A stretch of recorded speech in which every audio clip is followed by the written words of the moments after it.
Hello Denim Heads, this is David from the Sons of Selvage podcast. I'm here to do a video today to show you how I care for my garments that are either indigo dyed or garment dyed with something like a sumi ink or a kakushibu ink, etc. In short, I can't wash a lot of my clothing in my washing machine. And the reason being is that my washing machine does not have a cycle where I can turn off the spin. So essentially, like, I'm gonna put my garment in the washing machine, I'm gonna run it even on the delicate cycle, and it's gonna basically spin those garments around and arguably speaking, damage them.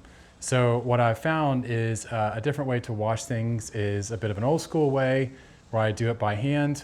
So in this video, I'm gonna show you the different products I've picked up to hand wash my garments and also how I hang dry them. Because who knows, maybe this is actually helpful for you, whether you're looking after indigo garments, just garment dyed garments and material or something similar. So yeah, slightly weird video, but hopefully it proves helpful to you. All right, cool. So the first product I start with is this Barron's galvanized steel wash tub here.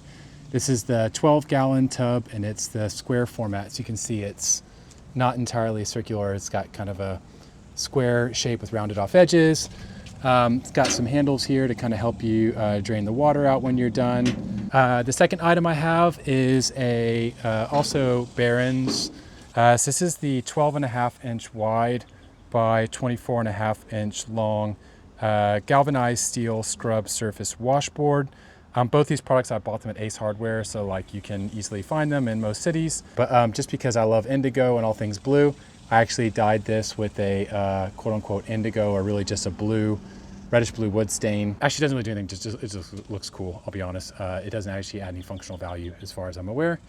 And of course, I use Dr. Bronner's Castile soap. So here, for example, I've got a Velveteen t-shirt that's been garment dyed in indigo. Here I've got a Pure Blue Japan indigo shirt.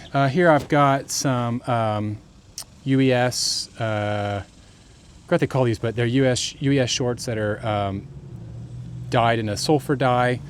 Again, I don't want to risk putting these into the washing machine because they might end up with like marbling, which is those lines you get running up and down the garment.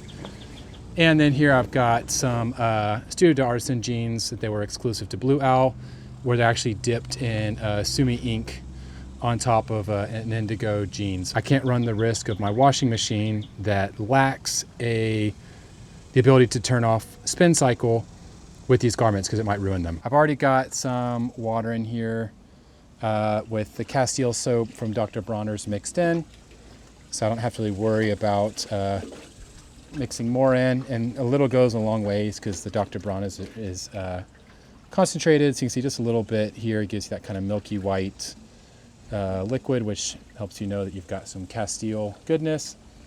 And then I'm taking areas like where this deodorant is here.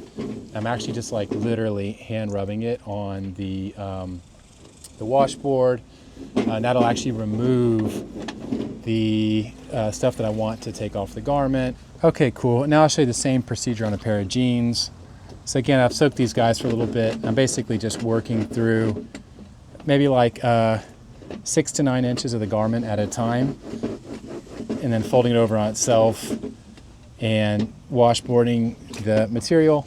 One thing that's useful here to note is that I personally like on my jeans to keep it right side out because I want to make sure that like any surface gunk that's on the fabric gets rinsed off.